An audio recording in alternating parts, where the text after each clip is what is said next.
ಯಾರಿಗೋ ನಾನು ಹೇಳ್ದವರು ಸಿಎಂ ಆಗ್ರಿ, ನೀವು ಇನ್ನೊಬ್ರು ಮನೆಗೆ ಹೋಗಿರಿ ಅಂತ ಹೇಳಕ್ಕಾಗಲ್ಲ.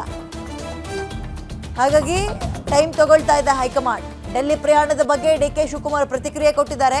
ಪವರ್ ಶೇರಿಂಗ್ ಬಗ್ಗೆ ಡಿ.ಕೆ. ಶಿವಕುಮಾರ್ ತುಟಿ ಬಿಚ್ಚುತ್ತಾ ಇಲ್ಲ. ಪ್ರತಿಭಟನೆಗಾಗಿ ಡೆಲ್ಲಿಗೆ ಹೋಗ್ತಾ ಇದ್ದೀವಿ ಅಂತಿದ್ದಾರೆ.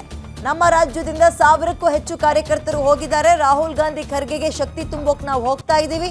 ನಾನು ಯಾವ MLA ಗಳನ್ನು ಕರ್ಕೊಂಡು ಹೋಗ್ತಾ ಇಲ್ಲ. ಇದು ಡಿ.ಕೆ. ಶಿ ಅವರ ಸ್ಟೇಟ್ಮೆಂಟ್.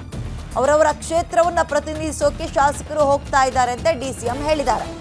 ಇಲ್ಲಿ ಗಮನಿಸಬೇಕಾಗಿರೋದು, ಅವ್ರು ಹೇಳಿದಂತೆ ನಾಳೆ ಪ್ರತಿಭಟನೆಗೆ ಅವ್ರು ಹೋಗ್ತಾ ಇದ್ರು. ಡಿ.ಕೆ. ಶಿವಕುಮಾರ್ ಅವರ ಮೆಚುರಿಟಿಯನ್ನ, ತಾಳ್ಮೆಯನ್ನ ನಿಜಕ್ಕೂ ಮೆಚ್ಚಲೇಬೇಕು. ಅವರ ತಾಳ್ಮೆಯನ್ನ ಕೆಡಿಸುವ ಪ್ರಯತ್ನಗಳು ಸಿದ್ದರಾಮಯ್ಯ ಬಣದಿಂದ ಪದೇ ಪದೇ ಪದೇ ಆಗ್ತಾ ಇದ್ರು. ಡಿ.ಕೆ. ಶಿವಕುಮಾರ್ ಕುಗ್ಗುತ್ತಾ ಇಲ್ಲ, ಬಗ್ಗುತ್ತಾ ಇಲ್ಲ, ಜಗ್ಗುತ್ತಾ ಇಲ್ಲ. ಅದೆಷ್ಟು ಆಡ್ತಿರೋ ಆಡಿ, ನಾನು ನೋಡ್ಕೊಳ್ತೀನಿ ಅಂತ ಅಧ್ಯಕ್ಷರಾಗಿ ಹೇಗೆ ವರ್ತಿಸಬೇಕೋ ಆ ಬಿಹೇವಿಯರ್ ಅನ್ನ ತುಂಬಾ ಚೆನ್ನಾಗಿ ನಿಭಾಯಿಸ್ತಾ ಇದ್ದಾರೆ ಡಿ.ಕೆ. ಶಿವಕುಮಾರ್.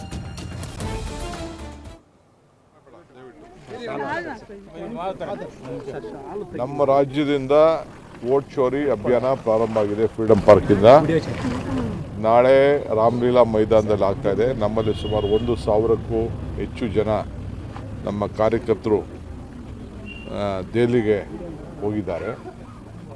ಕೆಲವರು ಟ್ರೈನಲ್ಲಿ ಹೋಗಿದ್ದಾರೆ, ಕೆಲವರು ಫ್ಲೈಟಲ್ಲಿ ಹೋಗಿದ್ದಾರೆ. ರಾಜ್ಯದ ಎಲ್ಲ ಮೂಲೆಯಿಂದ ಕೂಡ ನಮ್ಮ ಮುಖಂಡರುಗಳೆಲ್ಲ ಹೋಗಿದ್ದಾರೆ. ಸುಮಾರು 100ಕ್ಕೂ ಹೆಚ್ಚು ಜನ ಶಾಸಕರು, ವಿಧಾನ ಪರಿಷತ್ ಸದಸ್ಯರು ಹೋಗ್ತಾ ಇದ್ದಾರೆ. ಸೊ ನಾನು ಹೋಗಬೇಕಾಗಿದೆ. ಅವ್ರಿಗೆಲ್ಲ ವ್ಯವಸ್ಥೆ ಮಾಡಿದ್ವಿ.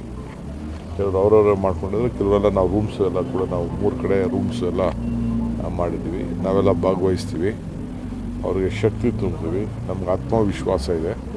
ಚುನಾವಣೆಯಲ್ಲಿ ಸೋತಾಗಿರ್ಬೋದು, ಆದರೆ ಜನರಿಗೆ ಜಾಗೃತಿ ಮೂಡಿಸಬೇಕು ಅಂತೇಳಿ ನಮ್ಮ ನಾಯಕರಾದಂಥ ರಾಹುಲ್ ಗಾಂಧಿಯವರು ಈ ಕಾರ್ಯಕ್ರಮವನ್ನು ಹಮ್ಮಿಕೊಂಡಿದ್ದಾರೆ. ಸೊ ಮಲ್ಲಿಕಾರ್ಜುನ ಖರ್ಗೆ ಅವರು ನೇತೃತ್ವ ವಹಿಸಿದ್ದಾರೆ. ಸೊ ನಾವು ಅವ್ರಿಗೆಲ್ಲ ಶಕ್ತಿ ತುಂಬಲು ನಾವು ಹೋಗ್ತಾ ಇದ್ದೀವಿ. ಅವರವರ ಕ್ಷೇತ್ರದವ್ರ ಜೊತೆಯಲ್ಲಿ ಅವರವರೆಲ್ಲ ಹೊರಡ್ತಾ ಇದ್ದಾರೆ.